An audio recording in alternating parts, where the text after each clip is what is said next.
critique of pure reason. بالکل. اور can't نے یہ کیس شروع کیا میٹا فزکس کے آپ کہہ لیں کرائم سین سے، جو صدیوں سے ناختم ہونے والی بحثوں کا میدان بنا ہوا تھا. جی، اور کانٹ نے یہ دیکھا کہ اس میدان میں کوئی بھی جیت نہیں رہا تھا. ہر فلسفہ آتا تھا، اپنا ایک سسٹم بناتا تھا اور اگلا آ کے اسے گرا دیتا تھا. اور سائنس آگے بڑھ رہی تھی لیکن فلسفہ وہیں کا وہیں. صحیح. تو کانٹ کا بنیادی سوال تھا کہ آخر ایسا کیوں ہے؟ میٹا فزکس میں ایسے سوالات ہیں جو ہماری عقل پوچھنے پر مجبور ہے. خدا ہے یا نہیں؟ روح لافانی ہے یا نہیں؟ کائنات کب شروع ہوئی؟ لیکن جواب دے نہیں پاتی. تو ایک طرح سے کانٹ کوئی نیا فلسفہ بنانے نہیں آئے تھے، بلکہ وہ یہ جانچنے آئے تھے کہ فلسفی کرنا ممکن بھی ہے یا نہیں. وہ تو عقل کو ہی کٹہرے میں کھڑا کر رہے تھے. آپ نے بالکل صحیح پکڑا. یہی اس کتاب کے نام کا مطلب ہے، کرٹیک آف پیور ریزن. یہ ریزن پر تنقید نہیں ہے، بلکہ ریزن کا خود اپنے اوپر کیا گیا ایک امتحان ہے. اچھا. کانٹ یہ دیکھنا چاہتا تھا کہ ہماری عقل تجربے کے بغیر یعنی پیور ریزن کیا جان سکتی ہے اور اس کی حدود کیا ہیں. تو آئیے کتاب کے پہلے حصے سے شروع کرتے ہیں. Part 1 the پریفیسز. کانٹ نے اس کے 2 دیباچے لکھے ہیں جو خود ایک غیر معمولی بات ہے. وہ ان میں کیا سٹیج سیٹ کر رہے تھے؟ پہلے دیباچے میں وہ میٹا فزکس کو ایک بیٹل فیلڈ کہتے ہیں، ایک میدان جنگ.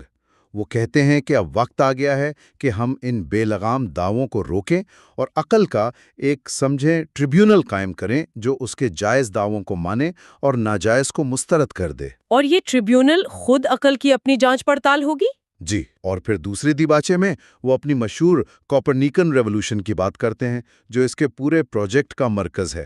ہاں، یہ آئیڈیا کیا تھا؟ یہ ایک زبردست آئیڈیا ہے. جیسے کوپرنکس نے کہا تھا کہ ستارے نہیں بلکہ زمین گھوم رہی ہے اور اس سے فلکیات کے سارے مسائل حل ہو گئے. اچھا.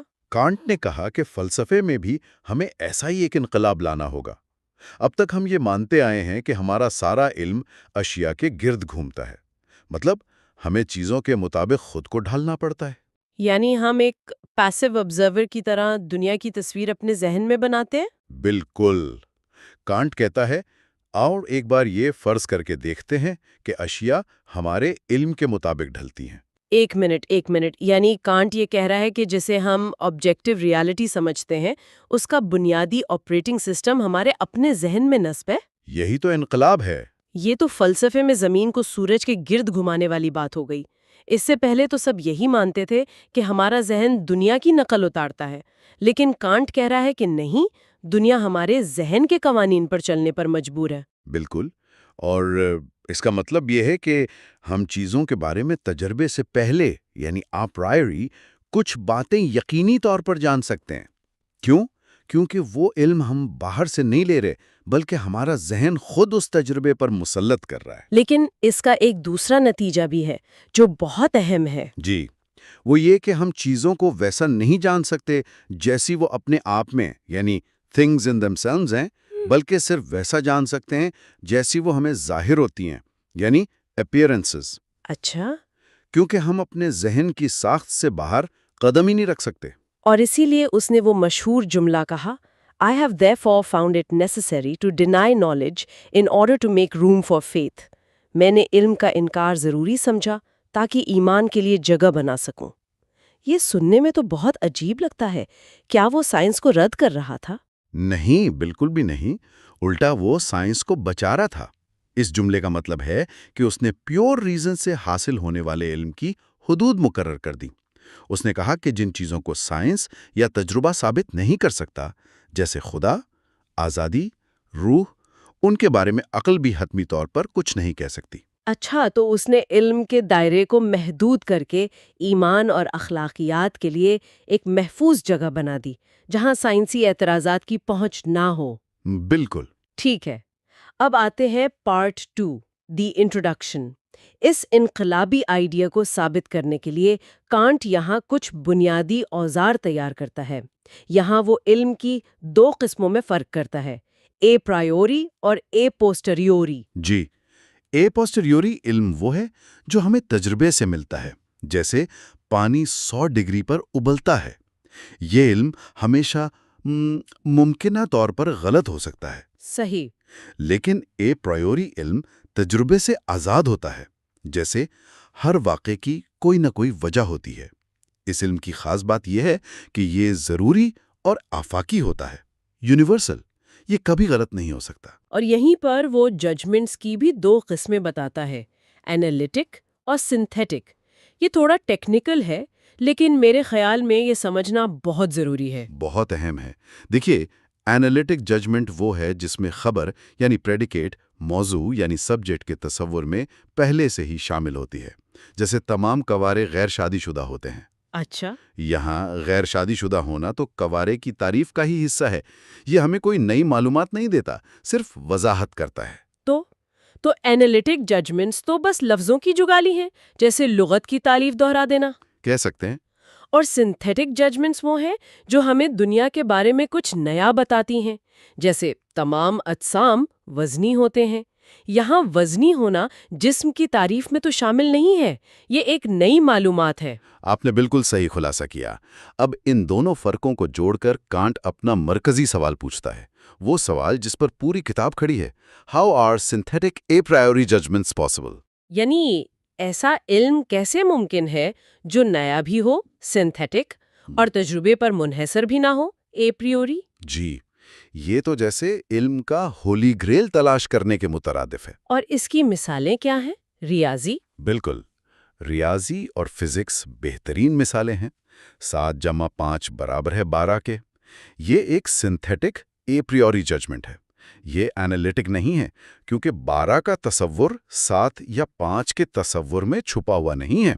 آپ کو ان دونوں کو جوڑنے کے لیے ایک قدم آگے بڑھنا پڑتا ہے۔ اچھا، اسی طرح نیوٹن کا قانون کہ ہر عمل کا ایک برابر اور مخالف رد عمل ہوتا ہے، یہ ایک ایسا دعویٰ ہے جو آفاقی ہے، اے پریوری ہے، لیکن یہ ہمیں دنیا کے بارے میں نئی معلومات بھی دیتا ہے، یعنی سنتھیٹک ہے۔ اور یہی وہ سوال تھا جس نے ڈیوڈ ہیوم کی تشکیک کے بعد سائنس کی بنیادوں کو ہلا دیا تھا۔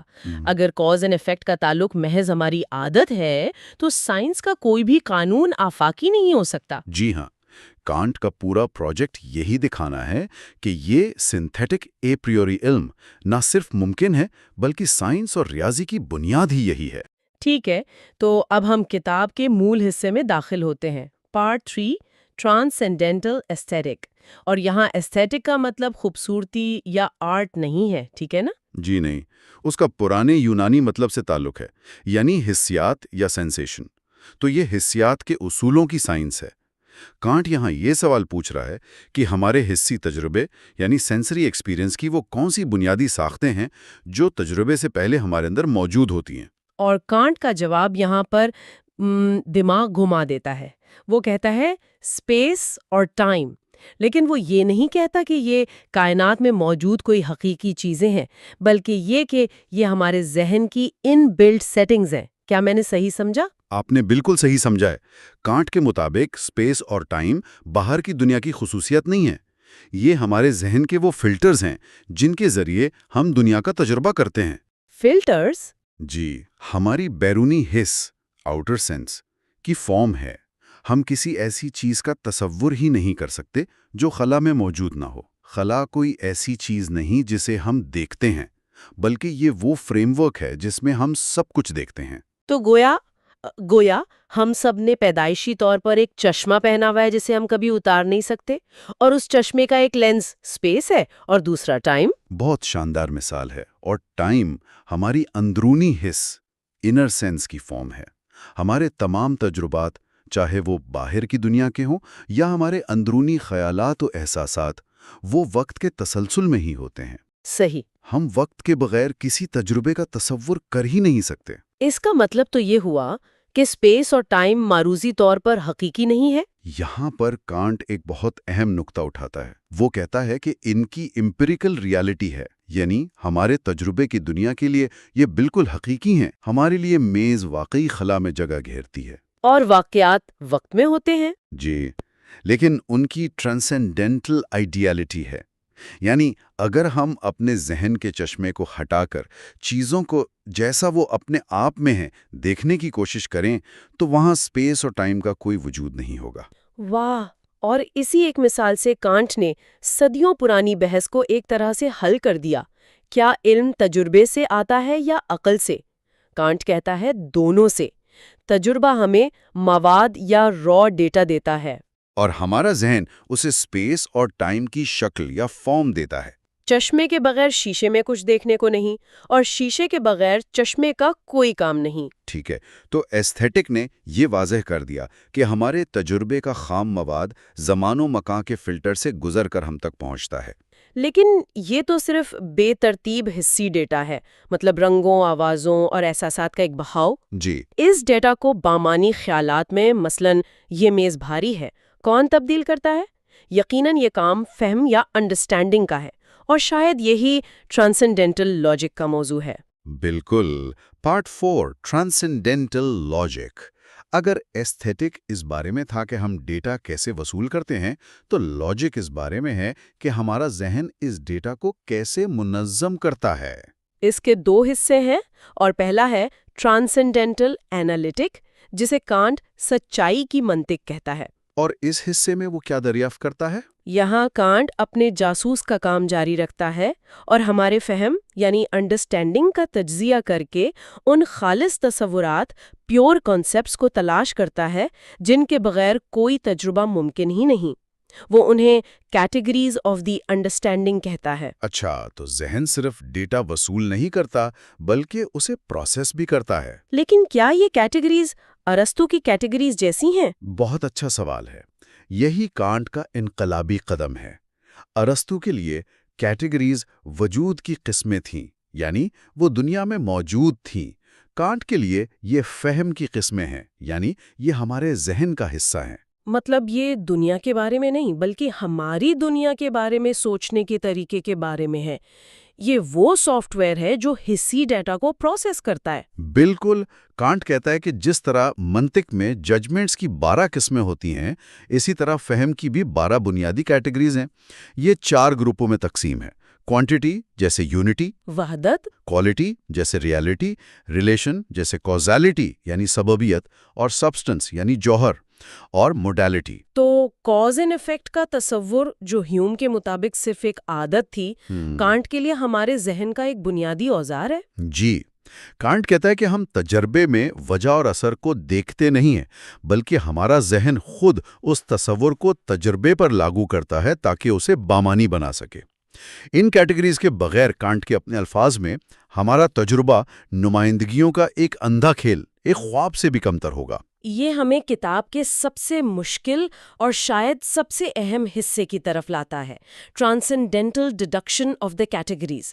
یہاں ڈیڈکشن کا مطلب کیا ہے؟ یہاں ڈیڈکشن کا مطلب منطقی نتیجہ اخذ کرنا نہیں ہے، بلکہ قانونی زبان میں حق ثابت کرنا یا جسٹیفیکیشن ہے۔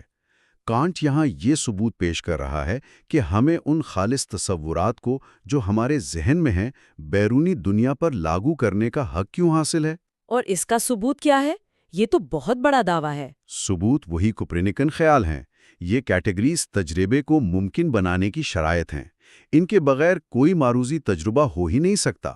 کوئی بھی چیز ہمارے لیے ایک آبجیکٹ تبھی بنتی ہے جب ہمارا فہم ان کیٹیگریز کے ذریعے حسی ڈیٹا کو منظم کرے۔ لیکن ان سب کو جوڑنے والی چیز کیا ہے؟ وہ کون ہے جو یہ سارا کام کر رہا ہے؟ اور ان سب کو جوڑنے والی ڈور ٹرانسینڈنٹل یونٹی آف اپرسیپشن ہے۔ اسے ایسے سمجھیں جیسے آپ کے تمام تجربات ایک فلم کے الگ الگ فریمز ہیں۔ میں سوچتا ہوں یا آئی تھنک وہ شعور ہے جو ان تمام فریمز کو دیکھ کے کہتا ہے یہ سب میری فلم کا حصہ ہیں۔ اچھا، یہ احساس کہ میرے تمام خیالات اور تجربات میرے ہیں، یہی وہ مرکزی نقطہ ہے جو تمام کیٹیگریز کو اکٹھا کرتا ہے اور تجربے کو ایک واحد مربوط شعور میں پروتا ہے۔ تو کانٹ کا وہ مشہور جملہ the understanding is it self the law giver of nature, یعنی فہم خود فطرت کو قانون دیتا ہے، یہیں سے آیا ہے؟ جی بالکل۔ لیکن اگر فہم خود فطرت کو قانون دیتا ہے تو کیا اس کا مطلب یہ نہیں کہ سائنس صرف انسانی ذہن کی کہانی ہے، حقیقی دنیا کی نہیں؟ یہ تو ایک بہت بڑی قید محسوس ہوتی ہے کہ ہم کبھی بھی حقیقت کو جیسی وہ ہے نہیں جان سکتے۔ یہ کانٹ کے فلسفے کا سب سے گہرا اور چیلنجنگ پہلو ہے۔ ایک لحاظ سے آپ صحیح کہہ رہی ہیں، ہم ایک ایسی دنیا میں قید ہیں جسے ہمارے اپنے ذہن نے بنایا ہے۔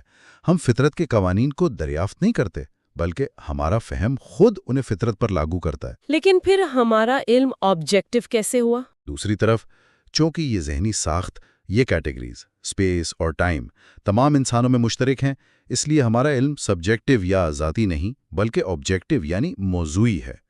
ہم سب ایک ہی جیسی دنیا کا تجربہ کرتے ہیں کیونکہ ہم سب ایک ہی آپریٹنگ سسٹم استعمال کر رہے ہیں۔ تو ہم نے کانٹ کی کرٹیک آف پیور ریزن کے بنیادی ستونوں کو سمجھنے کی کوشش کی ہے، اس کے کوپرنیکن انقلاب سے لے کر جہاں اشیاء ہمارے علم کے گرد گھومتی ہیں، زمان و مکان تک جو ہمارے ذہن کے چشمے ہیں، اور آخر میں فہم کی کیٹیگریز تک جو تجربے کے بے ترتیب ڈیٹا کو ایک بامانی کائنات میں بدل دیتی ہیں۔ اور یہ صرف کہانی کا پہلا حصہ ہے۔ ہم نے دیکھا کہ کانٹ نے یہ ثابت کرنے کی کوشش کی کہ ہم موضوعی اور سائنسی علم کیسے حاصل کر سکتے ہیں۔ اس نے سائنس کو ہیوم کی تشکیک سے بچا لیا۔ انالیٹک آف پرنسپلز یہ دراصل ججمنٹ یعنی فیصلہ کرنے کی صلاحیت کے لیے ایک گائیڈ بک ہے۔ ججمنٹ، یہ لفظ ہم روزمرہ کی زندگی میں بہت استعمال کرتے ہیں، لیکن کانٹ کے نزدیک اس کا کیا مطلب ہے؟ اس نے کہا کہ انڈرسٹینڈنگ اصول بناتی ہے جبکہ ججمنٹ انہیں لاگو کرتی ہے۔ بالکل، اور اس نے ایک بڑا دلچسپ لفظ استعمال کیا ہے، مدر ویٹ، یعنی قدرتی سوجھ بوجھ۔ جی، اور یہ کانٹ کے نظام کا ایک بہت انسانی پہلو ہے۔ اس کا موقف یہ ہے کہ میں آپ کو اصولوں کی پوری کتاب پڑھا سکتا ہوں، لیکن ان اصولوں کو کب اور کیسے استعمال کرنا ہے یہ سکھانا تقریباً ناممکن ہے۔ اچھا، یہ ایک قدرتی ہنر ہے۔ اس نے ایک ڈاکٹر یا وکیل کی مثال دی ہے جو قانون کی ساری کتابیں جانتا ہو، لیکن جب کیس سامنے آتا ہے تو غلط فیصلہ کر دیتا ہے۔ کیوں؟ کیونکہ اس کے پاس وہ عملی سمجھ نہیں ہے۔ بالکل، اس کے پاس اس علم کو عملی جامہ پہنانے والی قدرتی سوجھ بوجھ کی کمی ہے، اور کانٹ اس کمی کے لیے بہت سخت لفظ استعمال کرتا ہے، اسٹوپیڈیٹی یعنی حماقت، اور کہتا ہے کہ کوئی اسکول اسے ٹھیک نہیں کر سکتا۔ یہ بات کچھ زیادہ سخت نہیں؟ یہ سخت ضرور لگتا ہے، لیکن کانٹ کا پوائنٹ گہرا ہے۔ وہ کہہ رہا ہے کہ اصول اور مثالیں آپ کی مدد تو کر سکتی ہیں۔ اس نے مثالوں کو ججمنٹ کی گاڑی کہا ہے، جیسے بچوں کو چلنا سکھانے والی گاڑی۔ جی، لیکن اگر آپ صرف انہی پر انحصار کریں گے تو آپ کبھی خود اصول کی روح کو نہیں سمجھ پائیں گے۔ اصل ججمنٹ اس وقت ہوتی ہے جب آپ کسی نئی صورتحال کو دیکھ کر سمجھ جائیں کہ یہاں کون سا اصول لگے گا۔ ٹھیک ہے، تو یہ ایک طرح سے ہمارے ذہن کے لیے ایک سیفٹی مینول ہے۔ اسی سلسلے میں پہلا باب ہے the schematism of the pure concepts of understanding. یہ وہ حصہ ہے جو مجھے پڑھتے ہوئے سب سے زیادہ کنفیوز کرتا ہے۔ ایسا لگتا ہے کہ کانٹ دو بالکل مختلف زبانیں بولنے والوں کے درمیان بات چیت کروانے کی کوشش کر رہا ہے۔ ایک طرف ذہن کے خالص تصورات ہیں جیسے وجہ، اور دوسری طرف حواس سے آنے والی ٹھوس چیزیں۔ ان میں تعلق کیسے ہو سکتا ہے؟ آپ نے بالکل صحیح پوائنٹ پکڑا ہے۔ یہی اس باب کا مرکزی مسئلہ ہے۔ کانٹ خود کہتا ہے کہ یہ دو الگ الگ دنیایں ہیں، تو ان کے درمیان ایک پل کی ضرورت ہے، کوئی تیسری چیز۔ ایک میڈیٹر۔ جی، ایک میڈیٹر جو دونوں سے کچھ نہ کچھ مشترک رکھتی ہو۔ وہ خالص بھی ہو یعنی تجربے سے نہ آئی ہو، لیکن ساتھ ہی حسیاتی بھی ہو تاکہ وہ محسوس کی جانے والی چیزوں پر لاگو ہو سکے۔ اور اسی پر اسرار پل کو وہ ٹرانسینڈنٹل اسکیما کہتا ہے۔ ایک منٹ، یہ اسکیما کوئی تصویر نہیں ہے تو پھر یہ ہے کیا؟ یہ بہت ایبسٹریکٹ لگ رہا ہے۔ ضرور، یہ فرق بہت اہم ہے۔ فرض کریں میں آپ سے کہتا ہوں کہ 5 کا تصور کریں۔ ہو سکتا ہے آپ اپنے ذہن میں 5 نقطے بنا لیں۔ یہ ایک امیج ہے، صحیح، طریقہ یا اصول ہے۔ ایک جنرل رول۔ بالکل، ایک کے بعد ایک اکائیوں کو جوڑنے کا عمل، یہ طریقہ ہی اسکیما ہے۔ اچھا، تو کتے کا اسکیما کسی ایک خاص کتے کی تصویر نہیں، بلکہ میرے ذہن میں وہ عمومی اصول ہیں جن سے میں کسی بھی 4 ٹانگوں والے جانور کو کتے کے طور پر پہچان لیتا ہوں۔ بالکل درست۔ اور جب بات انڈرسٹینڈنگ کے خالص ترین تصورات کی آتی ہے تو کانٹ کہتا ہے کہ ان سب کے لیے جو مشترکہ میڈیٹر ہے وہ ہے وقت۔ وقت؟ وہ کیسے؟ کیونکہ وقت ہر چیز پر لاگو ہوتا ہے، یہ ہمارے تمام اندرونی تجربات کی بنیادی شکل ہے۔ تو اسکیما کیا کرتا ہے؟ یہ ایک خالص کیٹیگری جیسے وجہ کو لیتا ہے اور اسے وقت کی زبان میں ترجمہ کر دیتا ہے۔ یہ وقت کا ایک خاص تعین بن جاتا ہے۔ یہ بہت دلچسپ ہے۔ تو ہر کیٹیگری کا اپنا ایک ٹائم کوڈ ہے؟ کچھ مثالیں ہو سکتی ہیں؟ یقیناً، مقدار کا اسکیما ہے نمبر، یعنی وقت میں ایک کے بعد ایک لمحے کو جوڑنا۔ حقیقت کا اسکیما ہے احساس کا، وقت کے کسی لمحے کو بھرنا۔ جوہر کا اسکیما وقت کے بہاؤ میں کسی چیز کا دوام یا قائم رہنا ہے، اور سب سے مشہور وجہ کا اسکیما وقت میں واقعات کی ایک لازمی ترتیب ہے۔ واہ، تو اسکیما وہ خفیہ کوڈ ہے جو ہمارے ذہن کی منطقی کیٹیگریز کو تجربے میں حقیقی معنی دیتا ہے۔ اس کے بغیر وجہ اور جوہر جیسے الفاظ صرف خالی خول ہوتے۔ بالکل صحیح، اور یہی وہ جگہ ہے جہاں can't system of all principles of pure understanding کو متعارف کرواتا ہے۔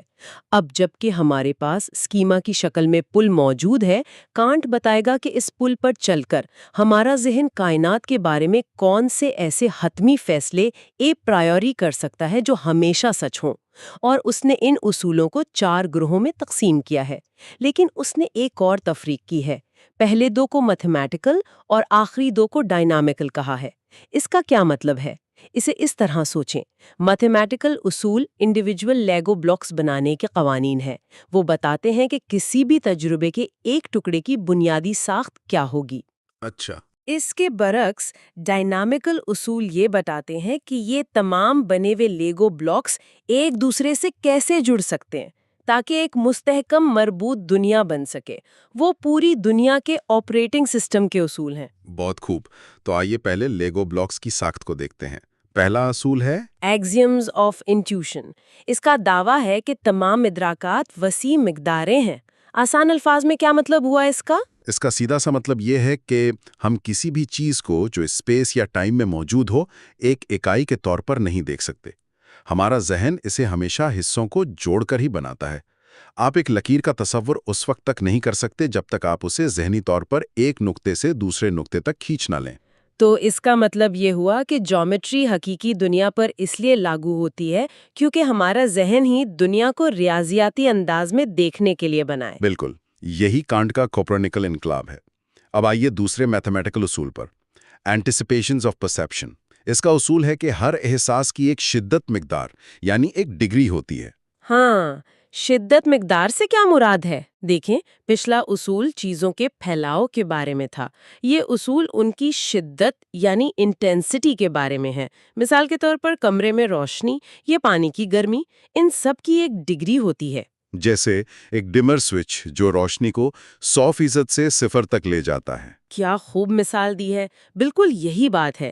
اور اس کا ایک بہت بڑا نتیجہ یہ نکلتا ہے کہ ہم کبھی بھی مکمل طور پر خالی اسپیس یا خالی وقت کا تجربہ نہیں کر سکتے، کیونکہ کوئی بھی حقیقت چاہے اس کی ڈگری کتنی ہی کم کیوں نہ ہو پھر بھی اسپیس اور ٹائم کو بھرتی ہے۔ ٹھیک ہے، تو یہ ہو گئے ہمارے تجربے کے انڈیویجول بلاکس کے اصول۔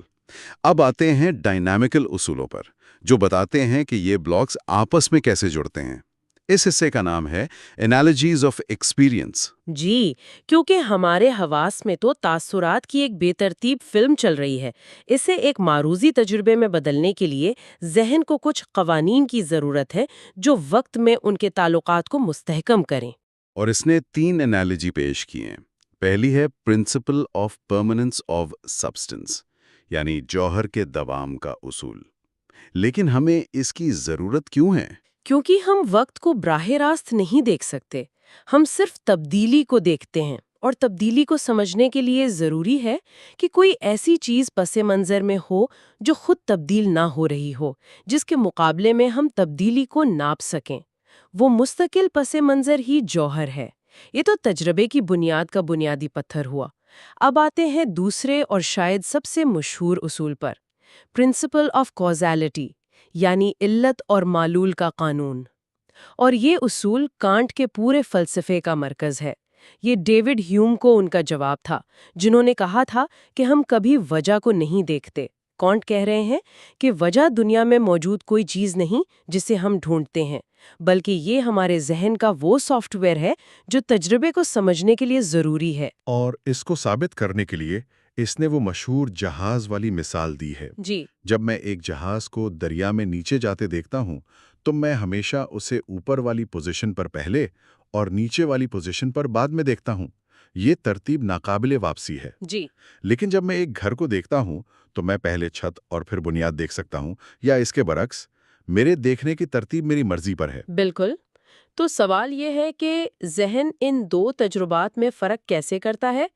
کانٹ کہتا ہے کہ جہاز کے معاملے میں ذہن علت و معلول کا اصول لاگو کرتا ہے۔ وہ کہتا ہے کہ یہ ترتیب معروضی طور پر ضروری ہے۔ لیکن گھر کے معاملے میں کوئی ایسا اصول نہیں ہے، اس لیے وہ ترتیب موضوعی سبجیکٹو ہے۔ بالکل، وجہ کا تصور ہی وہ چیز ہے جو ہمارے ذاتی تاثرات کے کھیل کو ایک مشترکہ معروضی حقیقت میں بدل دیتا ہے۔ اب تیسرا اصول ہے پرنسپل آف کمیونٹی اور ریسپروسٹی۔ یہ کیا ہے؟ یہ اصول کہتا ہے کہ تمام چیزیں جو اسپیس میں ایک ساتھ موجود ہیں وہ ایک دوسرے پر اثر انداز ہو رہی ہیں، یعنی باہمی تعامل میں ہیں۔ یہاں سوال یہ ہے کہ ہم یہ کیسے جانتے ہیں کہ دو چیزیں ایک ہی وقت میں موجود ہیں؟ ہم بے وقت ہونے کو محسوس تو نہیں کر سکتے ہیں؟ جی، کانٹ کا جواب حیران کن ہے۔ وہ کہتا ہے کہ ہم جانتے ہیں کہ وہ ایک ساتھ موجود ہیں کیونکہ ہمارا ادراک ان کے درمیان آگے پیچھے جا سکتا ہے۔ میں زمین کو دیکھتا ہوں، پھر چاند کو اور پھر واپس زمین کو۔ یہ تبھی ممکن ہے اگر یہ دونوں ایک دوسرے پر اثر انداز ہو رہے ہوں۔ کمال ہے، یعنی کائنات ایک دوسرے سے الگ تھلگ چیزوں کا مجموعہ نہیں بلکہ ایک بہت بڑا باہم مربوط جال ہے۔ اس سب کے بعد کانٹ ہمارے علم کی حدود کے بارے میں ایک بڑا نتیجہ اخذ کرتا ہے اگلے باب فینومینا اینڈ نومینا میں۔ اس نے ایک جزیرے کا استعارہ استعمال کیا ہے۔ جی، اور یہ کانٹ کے فلسفے کا سب سے مشہور استعارہ ہے۔ وہ کہتا ہے کہ ہمارا تمام ممکنہ علم ایک جزیرے کی طرح ہے، سچائی کی سرزمین۔ یہ جزیرہ تجربے کی دنیا ہے، لیکن یہ ایک وسیع طوفانی سمندر سے گھرا ہوا ہے۔ وہم کا سمندر۔ جی، اور ہماری انڈرسٹینڈنگ صرف اس جزیرے کی حدود میں محفوظ طریقے سے کام کر سکتی ہے۔ اور یہیں پر وہ فینومینا اور نومینا کا مشہور فرق بیان کرتا ہے۔ اسے اس طرح سمجھا جا سکتا ہے کہ ہم سب اپنی آنکھوں پر ایک نہ اترنے والا ورچوئل ریالٹی ہیڈ سیٹ پہنے ہوئے ہیں۔ فینومینا وہ دنیا ہے جو ہمیں ہیڈ سیٹ کے ذریعے نظر آتی ہے۔ بہترین تشبیہ ہے۔ اور نومینا وہ اصل دنیا ہے جو ہیڈ سیٹ کے باہر موجود ہے، جسے ہم کبھی براہ راست نہیں دیکھ سکتے۔ کانٹ کا کلیدی نقطہ یہ ہے کہ ہم نومینا کو کبھی نہیں جان سکتے۔ ہماری کیٹیگریز اس وی آر ہیڈ سیٹ کے سافٹ ویئر کا حصہ ہیں۔ تو وہ صرف اس ہیڈ سیٹ کے اندر نظر آنے والی دنیا پر ہی کام کرتی ہیں۔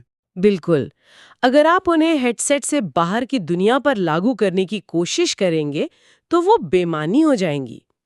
تو نومینا کا تصور علم کی کسی نئی دنیا کا دروازہ نہیں بلکہ اس جزیرے کے کنارے پر لگی ایک باڑ کی طرح ہے جس پر لکھا ہے انتباہ، آپ کا دائرہ اختیار یہاں ختم ہوتا ہے۔ بالکل۔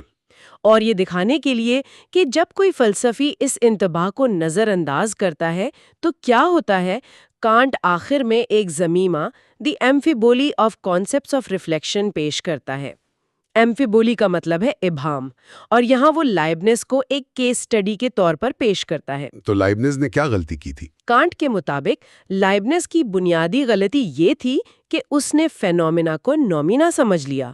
اس نے حسیات کی شرائط یعنی اسپیس اور ٹائم کو نظر انداز کر دیا اور ہر چیز کا موازنہ صرف خالص عقلی تصورات کی بنیاد پر کیا۔ ٹرانسینڈنٹل ڈائلیکٹک۔ جی، اور یہاں کانٹ ایک خاص قسم کے دھوکے یا ایلیوژن کی بات کرتے ہیں۔ اور یہ کوئی عام دھوکہ نہیں ہے نا؟ مطلب یہ ہماری آنکھوں کا دھوکہ نہیں ہے؟ نہیں، بالکل نہیں۔ یہ ہماری عقل یعنی ریزن کے اندر ہی پیدا ہوتا ہے۔ کانٹ اسے ٹرانسینڈنٹل ایلیوژن کہتے ہیں۔ اچھا۔ یہ کوئی ایسی غلطی نہیں جو ہم اپنی سینسز کی وجہ سے کرتے ہیں، جیسے دور سے پانی کا نظر آنا۔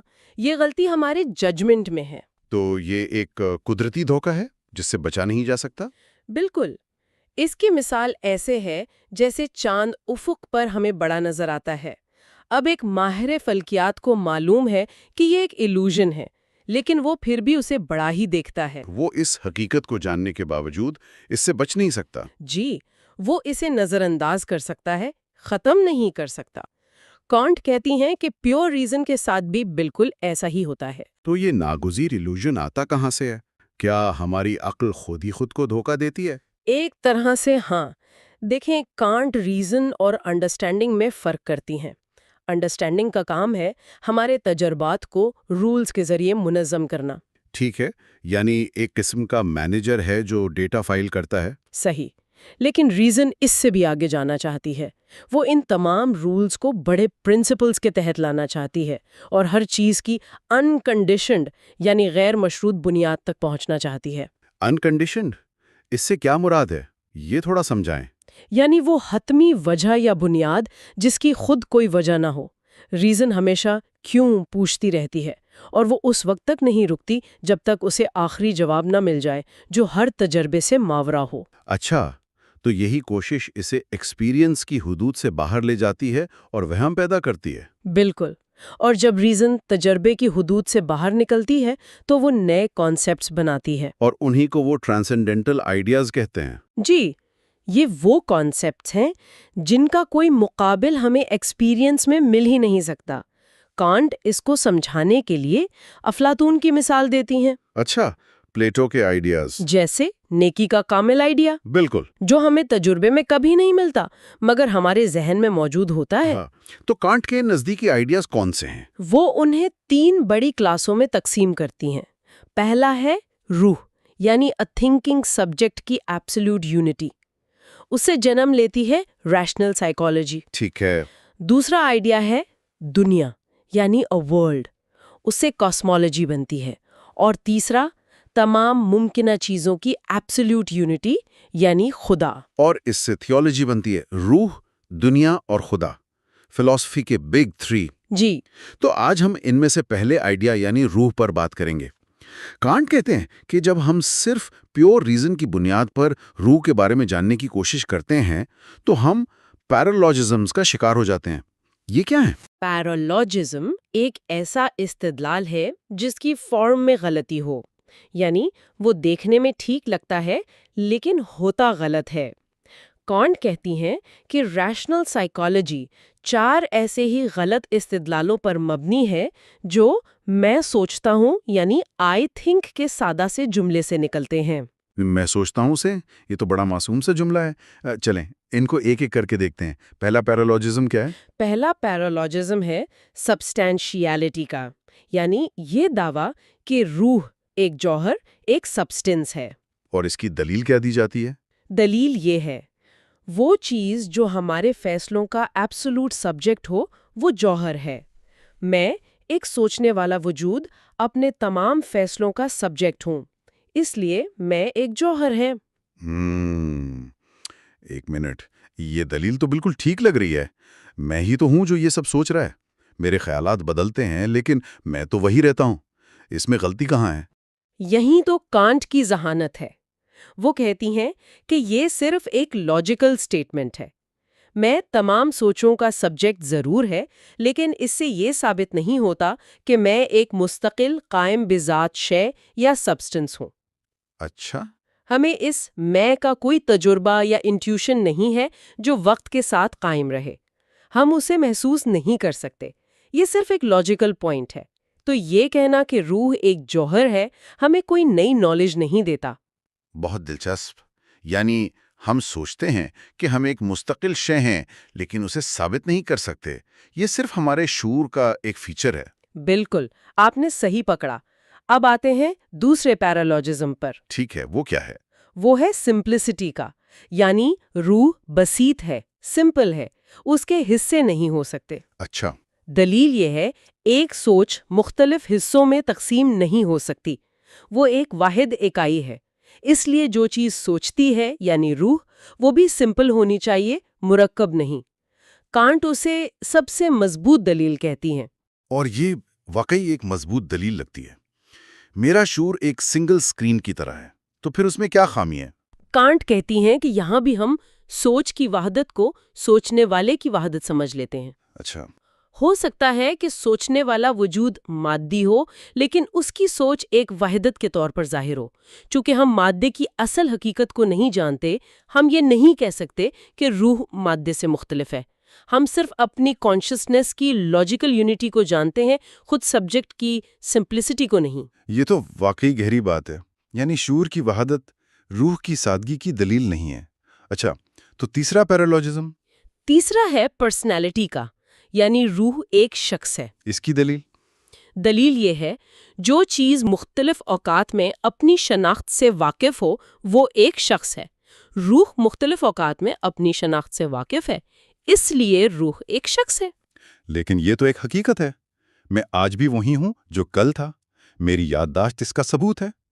اس میں کیا مسئلہ ہے؟ کانٹ کا کہنا ہے کہ یہ شناخت صرف میرے اپنے شعور کے اندر ہے، یہ ایک فارمل کنڈیشن ہے۔ مطلب یہ آبجیکٹیو نہیں ہے؟ جی، اس سے یہ ثابت نہیں ہوتا کہ میں ایک معروضی طور پر مستقل وجود ہوں۔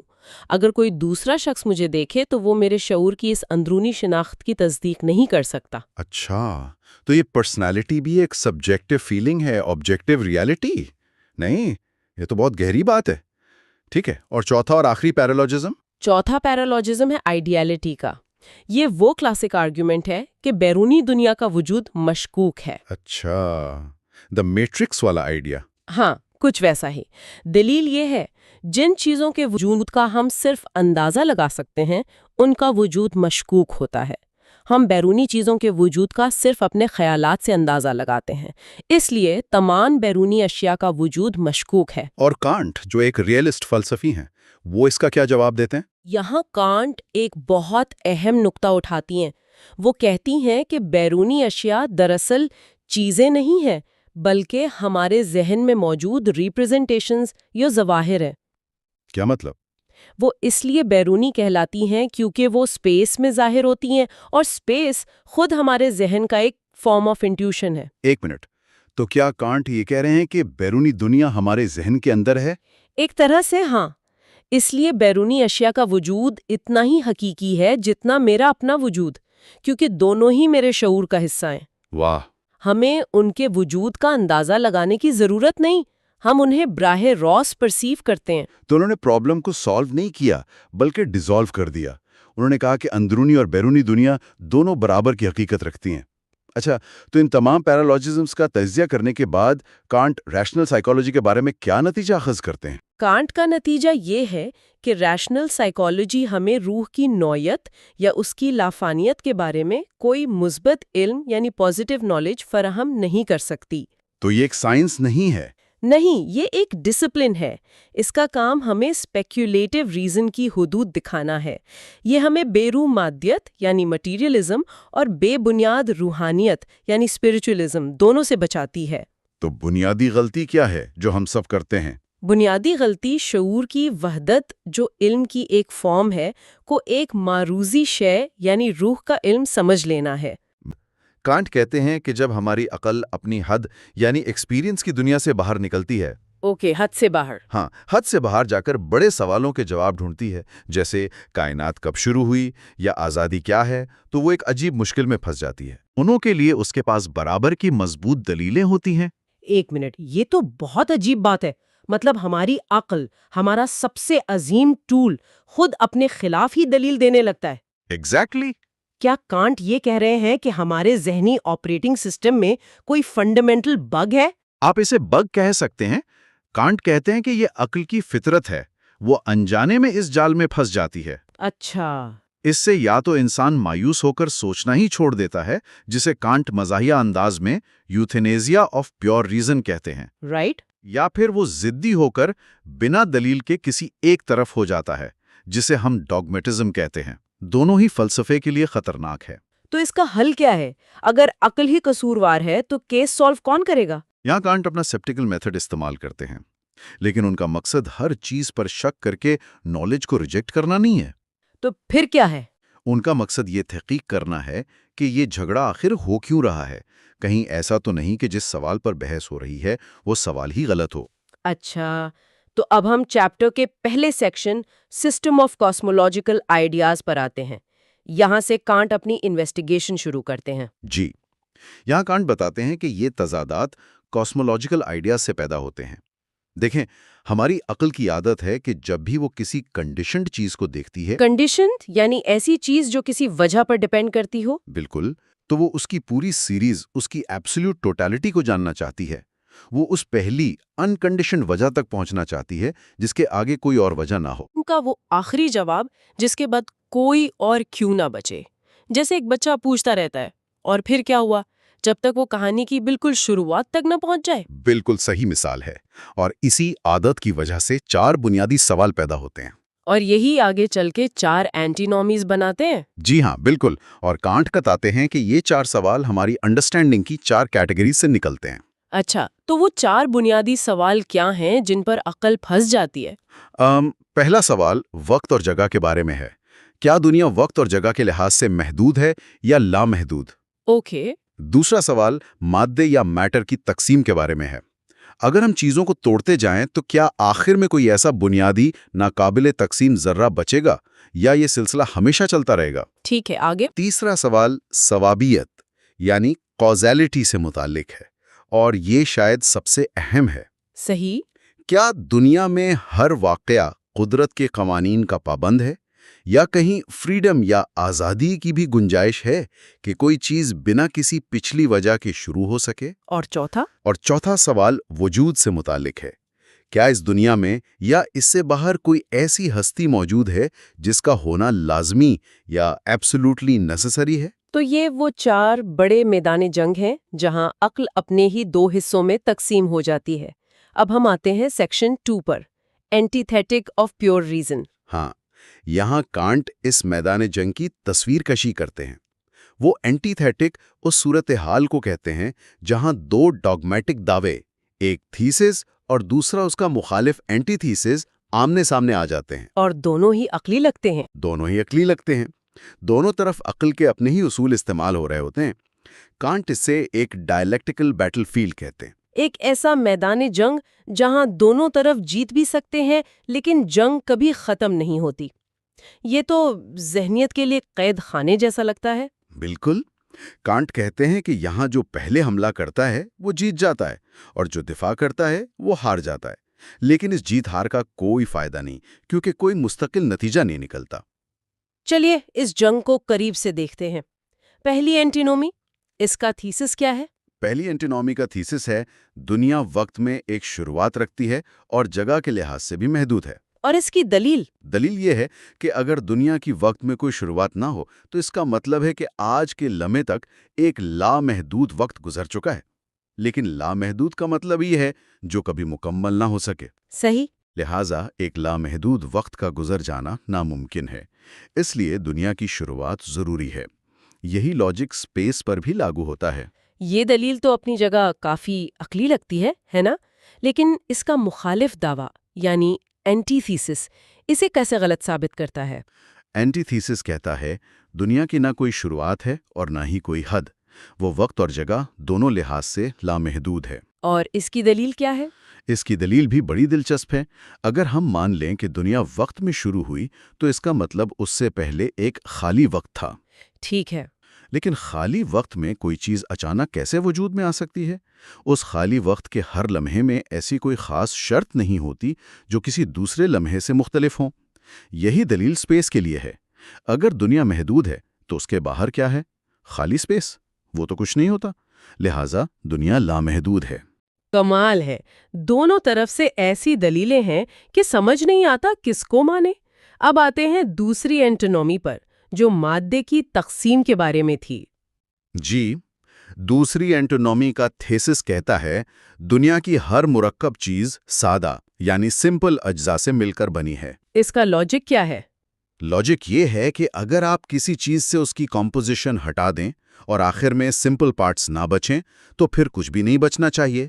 اس لیے ان بنیادی ناقابل تقسیم ذرات کا ہونا لازمی ہے۔ یہ تو عام سائنس کی لاجک لگتی ہے، جیسے ایٹمز کا کانسیپٹ۔ لیکن اینٹی تھیسس اس کے خلاف کیا کہتا ہے؟ اینٹی تھیسس کہتا ہے دنیا میں کوئی بھی چیز سمپل اجزاء سے نہیں بنی اور کہیں بھی کوئی سمپل چیز موجود ہی نہیں ہے۔ اچھا، اور اس کی دلیل؟ اس کی دلیل یہ ہے کہ ہر حقیقی چیز سپیس میں جگہ گھیرتی ہے، اور سپیس کا ہر حصہ چاہے کتنا ہی چھوٹا کیوں نہ ہو مزید تقسیم ہو سکتا ہے، کیونکہ سپیس خود سمپل پوائنٹ سے نہیں بنا۔ اس لیے ہر چیز لامحدود حد تک تقسیم پذیر ہے۔ ہم کبھی بھی آخری سمپل ذرے تک نہیں پہنچ سکتے۔ اب تیسری اینٹینومی کی طرف آتے ہیں۔ یہ آزادی اور قدرت کے قوانین کے بیچ کا جھگڑا ہے۔ یہ تو آج بھی سائنس اور فلسفی کا ایک بہت بڑا مسئلہ ہے۔ شاید سب سے بڑا۔ اس کا تھیسس کہتا ہے سببیت صرف قدرت کے قوانین کے مطابق ہی نہیں ہوتی۔ یہ ماننا ضروری ہے کہ ایک اور قسم کی سببیت بھی ہے، اور وہ ہے آزادی۔ Okay, freedom. ہاں، دلیل یہ ہے کہ اگر ہر چیز کسی پچھلی وجہ کا نتیجہ ہے تو ہم کبھی بھی وجہ کی پہلی کڑی تک نہیں پہنچیں گے۔ ایک لامحدود سلسلہ ہوگا۔ اس سلسلے کو کہیں سے شروع کرنے کے لیے ایک سپونٹینیس کاز یعنی فریڈم کا ہونا ضروری ہے۔ ایک ایسی قوت جو خود بخود کچھ نیا شروع کر سکے۔ جی بالکل۔ اور اس کے مقابلے میں ظاہر ہے ڈٹرمنزم کی دلیل ہوگی۔ جی اینٹی تھیسس کہتا ہے کوئی آزادی نہیں ہے، دنیا میں ہر چیز صرف قدرت کے قوانین کے تحت ہوتی ہے۔ اس کے مطابق آزادی کا تصور کازالٹی کے اصول کے خلاف ہے، جو کہتا ہے کہ ہر ایونٹ کی ایک پہلے سے طے شدہ وجہ ہوتی ہے۔ آزادی اس پورے سسٹم کو توڑ دیتی ہے جس سے ہمارا ایکسپیرینس اور سائنس وہ ناممکن ہو جاتے ہیں۔ یہ ایک لالیس کانسیپٹ ہے۔ یہ بحث تو صدیوں سے چلی آ رہی ہے۔ چلیے آخری اینٹینومی یعنی نیسیسری بینگ کے وجود پر بات کرتے ہیں۔ چوتھی اینٹینومی کا تھیسس ہے دنیا سے وابستہ، چاہے اس کے حصے کے طور پر یا اس کی وجہ کے طور پر، ایک ایسی ہستی ضرور ہے جس کا وجود ایبسلیوٹلی نیسیسری یا لازمی ہے۔ کیوں؟ کیونکہ دنیا میں سب چیزیں کانٹینجنٹ ہیں، یعنی وہ ہو بھی سکتی تھیں اور نہیں بھی۔ ان سب ممکن چیزوں کے وجود کی بنیاد میں کوئی ایسی چیز ہونی چاہیے جس کا وجود لازمی ہو، ورنہ یہ پورا سلسلہ ہی بے بنیاد ہو جائے گا۔ اور اس کا انکار کیسے کیا جاتا ہے؟ اینٹی تھیسس کہتا ہے ایسی کوئی لازمی ہستی نہ دنیا میں ہے اور نہ اس سے باہر اس کی وجہ کے طور پر۔ اس کی کیا دلیل ہے؟ دلیل یہ ہے کہ اگر ایسی ہستی کو دنیا کے اندر مان لیں تو وہ خود وقت اور حالات کی پابند ہوگی، اس لیے نیسیسری نہیں ہو سکتی، اور اگر اسے دنیا سے باہر مانے تو اس کا دنیا پر اثر انداز ہونا وقت کے اندر ہوگا، جس سے وہ بھی کنڈیشنڈ ہو جائے گی۔ مطلب دونوں صورتوں میں ایبسلیوٹلی نیسیسری کا کانسیپٹ عقلی طور پر ممکن نہیں لگتا۔ ان کے مطابق ہاں۔ تو ان چاروں کانفلکٹس کو دیکھنے کے بعد انسانی عقل کا جھکاؤ کس طرف ہوتا ہے؟ اگلے سیکشن میں کانٹ اسی دلچسپی پر بات کرتے ہیں۔ یہاں بات بہت دلچسپ ہو جاتی ہے۔ کانٹ کہتے ہیں کہ تھیسس کی طرف، جسے وہ ڈاگمٹزم کہتے ہیں، ہمارا پریکٹیکل انٹرسٹ ہوتا ہے۔ Practical interest? ہاں، یہ آئیڈیاز کی دنیا کی ایک شروعات ہے، آزادی موجود ہے اور ایک سپریم بینگ ہے۔ یہ ہمارے اخلاق اور مذہب کی بنیاد ہیں۔ یہ ہمیں امید اور معنی دیتے ہیں۔ اور اینٹی تھیسس کی طرف، جسے کانٹ ایمپیریسزم کہتے ہیں، عقل کا کیا انٹرسٹ ہے؟ یہ تو زیادہ سائنٹیفک لگتا ہے۔ بالکل، اینٹی تھیسس کا انٹرسٹ عقلی یا اسپیکولیٹو ہے۔ ایمپیرزم عقل کو ہمیشہ پاسبل ایکسپیرینس کے میدان میں رکھتا ہے۔ یہاں ہر چیز کو ٹیسٹ کیا جا سکتا ہے، چیک کیا جا سکتا ہے۔ ٹھیک ہے۔ یہ عقل کو بے لگام خیالوں میں بھٹکنے سے بچاتا ہے اور سائنس کی ترقی کے لیے ایک مضبوط زمین فراہم کرتا ہے۔ تو ایک طرف ہمارے دل اور اخلاق کی ضرورت ہے اور دوسری طرف ہماری سائنٹیفک تحقیق کی۔ عقل ان دونوں کے بیچ میں پھنس گئی ہے، تو اس کا حل کیا ہے؟ کانٹ کہتے ہیں کہ ان سوالوں کا جواب دینا لازمی ہے، ہم انہیں اگنور نہیں کر سکتے، اور ان کا حل ٹرانسینڈنٹل آئیڈیلزم کے کانسیپٹ میں چھپا ہے۔ یہ ان کی فلسفی کا مرکزی نقطہ ہے نا؟ جی ہاں، وہ کہتے ہیں کہ بنیادی غلطی یہ ہے کہ ہم دنیا کو تھنگ ان اٹ سیلف سمجھ رہے ہیں۔ ایک minute, thing in it self یعنی حقیقی چیز، اور اس کے مقابلے میں کیا ہے؟ اس کے مقابلے میں ہے اپیئرنس یا ظاہری صورت۔ کانٹ کا انقلابی خیال یہ تھا کہ ہم جن چیزوں کا انوبھو کرتے ہیں اسپیس اور ٹائم میں، وہ حقیقی اشیاء نہیں ہے، بلکہ صرف وہ صورتیں ہیں جن میں چیزیں ہم پر ظاہر ہوتی ہیں۔ مطلب ہم دنیا کو صرف اسی اینک کے ذریعے ہی دیکھ سکتے ہیں، لیکن ہم کبھی نہیں جان سکتے کہ اینک کے بنا دنیا کیسی دکھتی ہے۔ اچھا، تو اس ایک آئیڈیا سے یہ سارے جھگڑے کیسے حل ہو جاتے ہیں؟ جیسے ہی آپ دنیا کو ایک تھنگ ان اٹ سیلف کے بجائے ایک اپیئرنس مانتے ہیں، تو اس پر محدود یا لامحدود ہونے کا سوال ہی لاگو نہیں ہوتا۔ کیوں؟ کیونکہ وہ ہمارے ایکسپیرینس سے باہر آزادانہ طور پر وجود ہی نہیں رکھتی۔ یہ سوال تب پیدا ہوتا ہے جب ہم غلطی سے اپنے ایکسپیرینس کی دنیا کو پوری حقیقت سمجھ لیتے ہیں۔ یہ ساری اینٹینومیز ایک ٹرانسینڈنٹل ایلیوژن یا دھوکے پر مبنی ہے۔ تو پھر ان کاسمولوجیکل آئیڈیاز کا فائدہ کیا ہے؟ اگر یہ ہمیں صرف دھوکے میں ڈالتے ہیں تو ہم انہیں استعمال ہی کیوں کریں؟ 8ویں سیکشن میں کانٹ ریگولیٹو پرنسپل کی بات کرتے ہیں۔ یہاں کانٹ پوری تصویر واضح کرتے ہیں۔ وہ کہتے ہیں کہ یہ آئیڈیاز کانسٹیٹیوٹیو نہیں ہیں۔ کانسٹیٹیوٹیو مطلب مطلب یہ ہمارے نالج میں نئے آبجیکٹس کا اضافہ نہیں کرتے۔ ہم ان سے یہ ثابت نہیں کر سکتے کہ خدا ہے یا آزادی ہے، بلکہ یہ ریگولیٹو ہیں۔ ریگولیٹو؟ ہاں، یہ ہماری سوچ اور تحقیق کے لیے ہدایتی اصول ہیں جو ہمیں ہمیشہ آگے بڑھنے اور اپنے نالج کو ایک مناسب نظام میں لانے پر اکساتے ہیں۔ مطلب ہمیں حقیقت کو جیسے کہ ان آئیڈیاز کے مطابق دیکھنا چاہیے، لیکن یہ دعویٰ نہیں کرنا چاہیے کہ حقیقت ایسی ہی ہے۔ بالکل یہی بات ہے۔ ہمیں سائنس میں اس طرح تحقیق کرنی چاہیے جیسے کہ ہر چیز کی کوئی وجہ ہے اور جیسے کہ اس کائنات میں ایک نظام ہے۔ صحیح۔ یہ ہمیں زیادہ سے زیادہ نالج حاصل کرنے پر آمادہ کرتا ہے، لیکن ہم یہ دعویٰ نہیں کر سکتے کہ ہم نے آخری وجہ ڈھونڈ لی ہے۔ اس کے بعد چیپٹر 3 میں can't the ideal of pure reason اور اسپیکولیٹو تھیولوجی پر تنقید کی طرف آتے ہیں۔ یہاں کیا نیا کانسیپٹ ہے؟ کانٹ آئیڈیل کو آئیڈیا سے بھی ایک قدم آگے کی چیز بتاتے ہیں۔ آئیڈیل ایک انڈیویجول مکمل ہستی کا تصور ہے اور انسانی عقل کے لیے واحد سچا آئیڈیل اینس ریئلزم یا موسٹ ریئل بینگ کا ہے۔ ایک ایسی ہستی کا تصور جو تمام ممکن ریالٹیز کا مجموعہ ہو۔ جی، اور ظاہر ہے اسی آئیڈیل سے لوگ خدا کے وجود کے عقلی ثبوت نکالنے کی کوشش کرتے ہیں۔ ہاں، اور کانٹ ان تمام عقلی ثبوتوں کو ایک ایک کر کے ریجیکٹ کر دیتے ہیں۔ وہ 3 مشہور اسپیکولیٹو پروفز کا جائزہ لیتے ہیں۔ پہلا آنٹولوجیکل پروف، جو کہتا ہے کہ سب سے کامل ہستی کے کانسیپٹ میں ہی اس کا وجود شامل ہے۔ اور کانٹ اسے ریجیکٹ کرتے ہیں۔ ہاں، اس بنیاد پر کہ وجود کوئی صفت یا کوالٹی نہیں ہے جسے آپ کانسیپٹ میں ڈال سکیں۔ ٹھیک ہے، اور دوسرے 2 پروفز؟ دوسرا کازمولوجیکل پروف، جو کہتا ہے کہ دنیا میں کانٹینجنٹ چیزیں ہیں، اس لیے ایک نیسیسری بینگ کا ہونا ضروری ہے۔ کانٹ کہتے ہیں کہ یہ پروف بھی آخر میں آنٹولوجیکل پروف پر ہی ڈیپینڈ کرتا ہے۔ اچھا۔ اور تیسرا فزیکو تھیولوجیکل پروف، یعنی دنیا میں ڈیزائن دیکھ کر ڈیزائنر کا ثبوت۔ کانٹ کہتے ہیں کہ یہ دلیل زیادہ سے زیادہ ایک آرکیٹیکٹ کو ثابت کر سکتی ہے، ایک کریٹر کو نہیں، اور یہ بھی آخر میں دوسرے پروفز پر انحصار کرتی ہے۔ تو اس سب کا مطلب یہ ہوا کہ عقل کے ذریعے خدا کی وجود کو ثابت یا رد نہیں کیا جا سکتا۔ اسپیکولیٹو ریزن، یعنی تجریدی عقل کے ذریعے نہیں، کیونکہ یہ تمام پروفز عقل کو ایکسپیرینس کی حدوں سے باہر استعمال کرنے کی کوشش کرتے ہیں جہاں اس کے اصول لاگو ہی نہیں ہوتے۔ تو آخر میں ان سب عظیم آئیڈیاز، روح، کائنات اور خدا، مقصد کیا ہے؟ ان کا مقصد صرف ریگولیٹو ہے۔ ہمیں انہیں ایز اف پرنسپلز کے طور پر استعمال کرنا چاہیے تاکہ ہمارے نالج میں سسٹمیٹک یونٹی آ سکے۔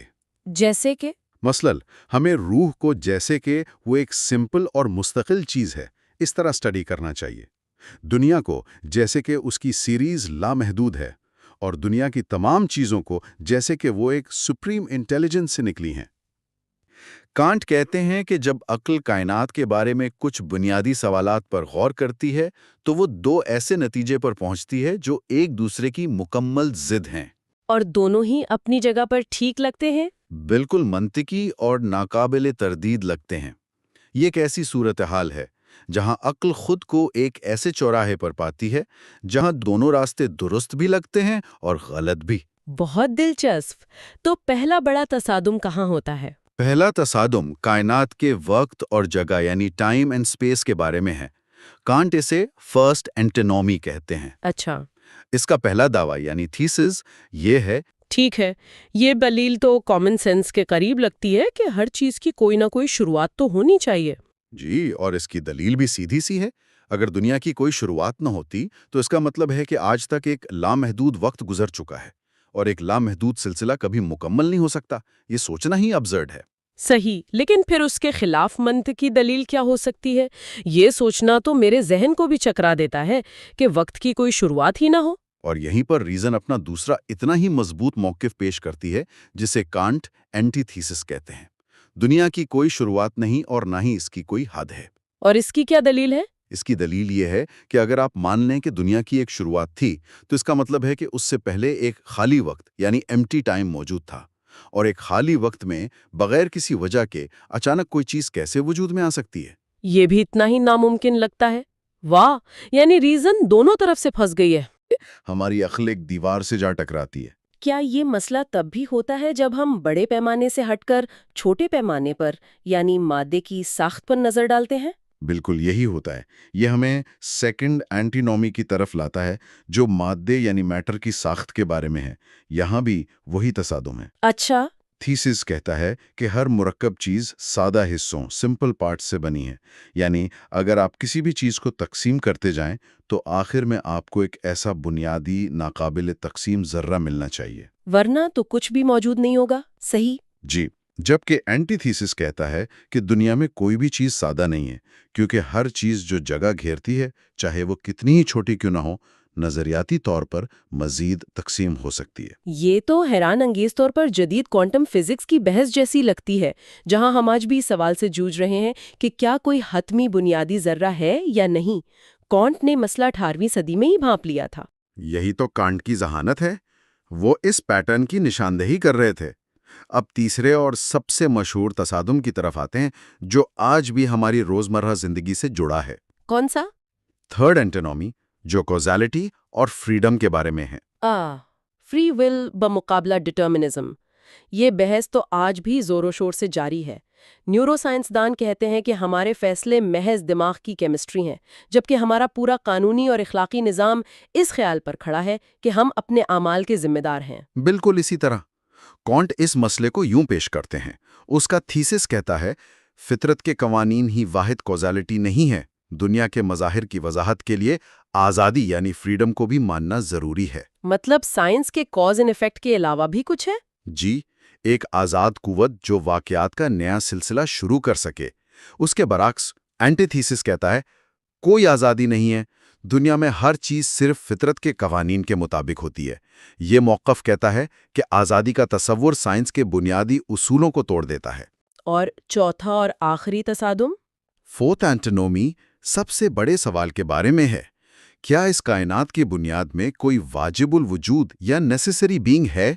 مطلب کوئی ایسی ہستی جس کا وجود کسی اور چیز پر منحصر نہ ہو؟ اچھا. یہاں بھی تھیسس کہتا ہے کہ ہاں ایسی ہستی کا ہونا ضروری ہے تاکہ تمام ممکنہ چیزوں کے سلسلے کو ایک بنیاد مل سکے. جبکہ اینٹی تھیسس کہتا ہے کہ نہیں، ایسی کسی ہستی کا تصور خود مزید منطقی مسائل پیدا کرتا ہے. ٹھیک ہے. تو کانٹ نے یہ تو ثابت کر دیا کہ ہماری عقل جب ان بڑے سوالوں سے ٹکراتی ہے تو چاروں شانے چت ہو جاتی ہے. یہ تو کافی مایوس کن تشخیص ہے. کیا کانٹ یہ کہہ رہے ہیں کہ ہماری ریزن بس بروکن ہے اور ہم پھنس چکے ہیں؟ نہیں، اور یہی کانٹ کا سب سے شاندار اور انقلابی قدم آتا ہے. وہ کہتے ہیں کہ یہ پورا جھگڑا ہی ایک بنیادی غلط فہمی پر مبنی ہے. کیسی غلط فہمی؟ وہ کہتے ہیں کہ اس کا حل سیکشن 6 ٹرانسینڈنٹل آئیڈیلزم ایز دا کی ٹو دا سولوشن میں ہے. ہمیں حقیقت کو دیکھنے کے اپنے انداز کو بدلنا ہوگا. وہ ایک زبردست انالوجی پیش کرتے ہیں. فرض کریں کہ ہم سب پیدائشی طور پر نیلے رنگ کے چشمے پہنے ہوئے ہیں. نیلے رنگ کے چشمے، ٹھیک ہے. جنہیں ہم کبھی نہیں اتار سکتے. اب ہم اس دنیا کو بالکل ٹھیک ٹھیک بیان کر سکتے ہیں لیکن ہر چیز ہمیں نیلے رنگ کی ہی نظر آئے گی. صحیح. ہم ہلکے نیلے اور گہرے نیلے میں فرق کر سکتے ہیں لیکن ہم یہ کبھی نہیں جان سکتے کہ اصل رنگ بغیر اس نیلے فلٹر کے کیسا نظر آتا ہے. کانٹ کہتے ہیں کہ وقت اور جگہ یعنی ٹائم اینڈ اسپیس ہمارے یہی ذہنی چشمے ہیں. یعنی وہ حقیقت کا حصہ نہیں ہے؟ نہیں، بلکہ ہمارے ذہن کا وہ سافٹ ویئر ہے جس کے ذریعے ہم حقیقت کا تجربہ کرتے ہیں. ایک منٹ رکیے. کیا کانٹ یہ کہہ رہے ہیں کہ یہ سب ہمارے ذہن میں ہے کہ یہ ایک طرح کا فلسافیکل کاپ آؤٹ ہے تاکہ وہ دونوں طرف کی بات رکھ سکے؟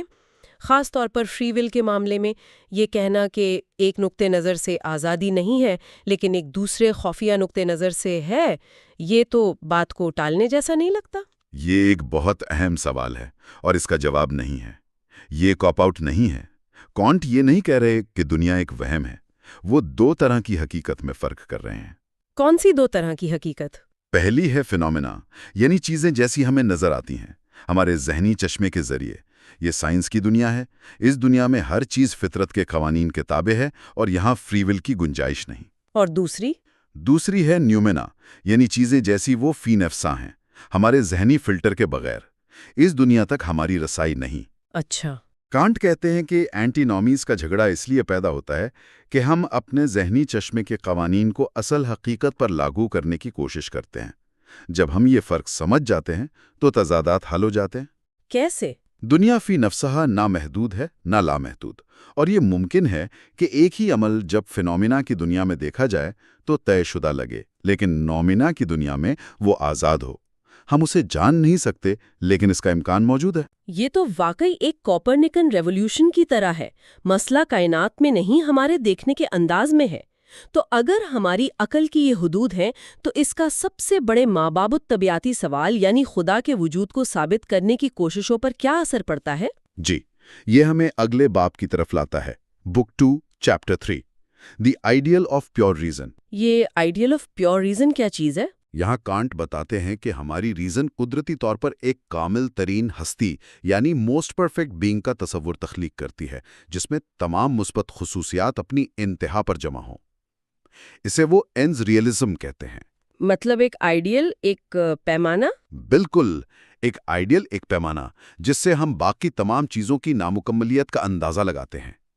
یہ تصور ہماری عقل کی ہر چیز کو ایک منظم اور مکمل نظام میں دیکھنے کی خواہش کا نتیجہ ہے۔ تو کیا کانٹ یہ کہہ رہے ہیں کہ چونکہ ہماری عقل یہ تصور بناتی ہے اس لیے ایسی ہستی موجود ہے؟ نہیں، بالکل اس کے برعکس۔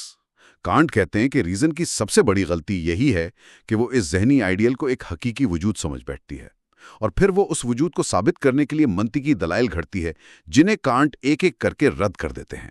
جیسے کہ the impossibility of an ontological proof میں۔ یہ وہی دلیل ہے نا جو کہتی ہے کہ خدا کا تصور ہی اس کے وجود کا ثبوت ہے، کیونکہ ایک کامل ترین ہستی کے تصور میں وجود کا ہونا لازمی ہے، ورنہ وہ کامل نہیں ہوگی۔ بالکل، اور کانٹ کا جواب بہت سادہ اور گہرا ہے۔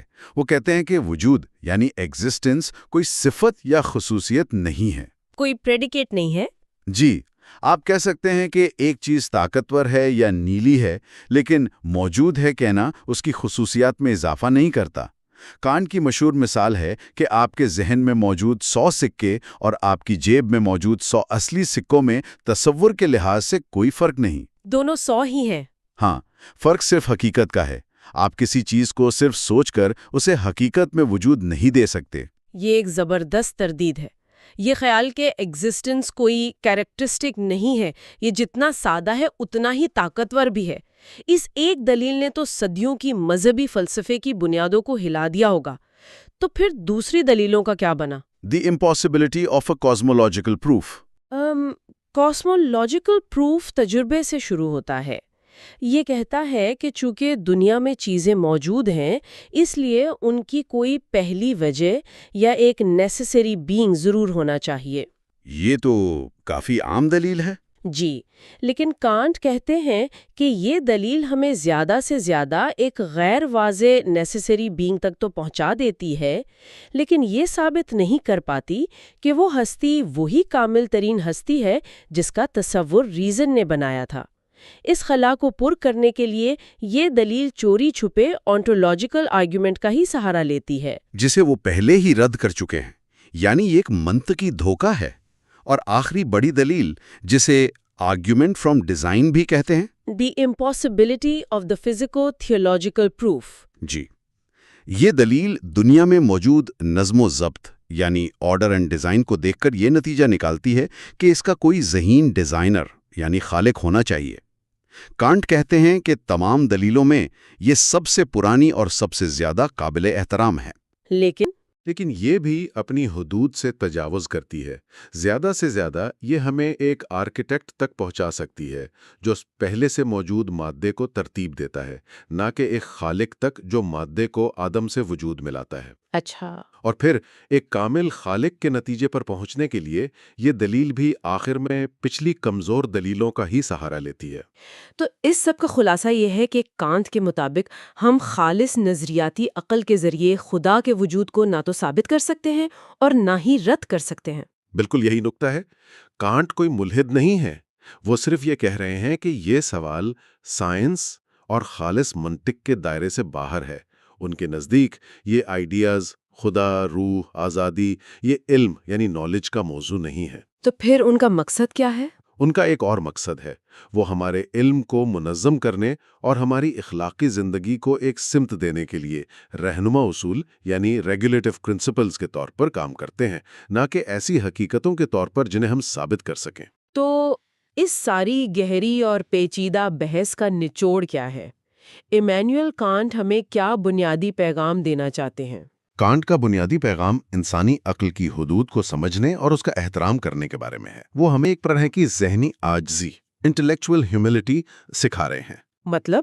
وہ کہتے ہیں کہ ہماری ریزن جب تک تجربے اور سائنس کی دنیا میں رہتی ہے وہ ایک ناقابل یقین حد تک طاقتور ٹول ہے، لیکن جیسے ہی وہ ان حدود کو پار کر کے ماورائی حقیقتوں کے بارے میں حتمی فیصلے کرنے لگتی ہے وہ فریب اور تضادات میں کھو جاتی ہے۔ تو ان کی کتاب ایک طرح سے ریزن کے لیے ایک وارننگ بھی ہے اور ایک گائیڈ بھی؟ بالکل، جو ہمیں بتاتی ہے کہ ہم کیا جان سکتے ہیں اور ہمیں یہ بھی تسلیم کرنا سکھاتی ہے کہ ہم کیا نہیں جان سکتے۔